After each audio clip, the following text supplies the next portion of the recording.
And so I start praying fervently. And in the middle of these prayers, I go back to my friend David and I say, well, I need to have a case. I need to have good, solid reasoning for what would make Christianity true.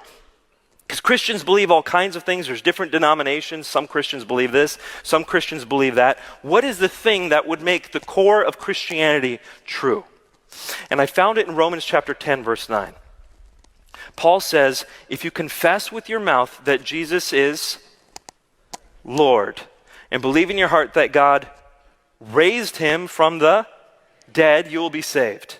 You didn't know there was going to be a pop quiz involved. Confess with your mouth that Jesus is Lord and believe in your heart that God raised him from the dead, you will be saved. Jesus has to be God. He has to die on the cross and then rise from the dead for Christianity to be true. Now, this is actually a very interesting case. By the time I was wrestling with some of these things, I was in medical school.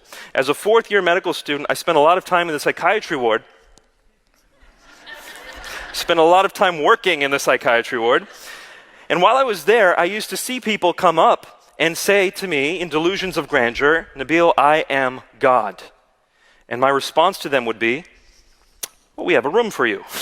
Come on in. To claim to be God is pathological. And in the first century, if someone claims to be God, it's the same response. You are crazy. But if that man then says, no, wait, watch, I will be killed, and on the third day, I will rise from the dead, and that's my proof for you that I am God. Now we have something to watch. Now we have something to see. The resurrection is the vindication of Jesus' claim to be God. Anybody can claim to be God.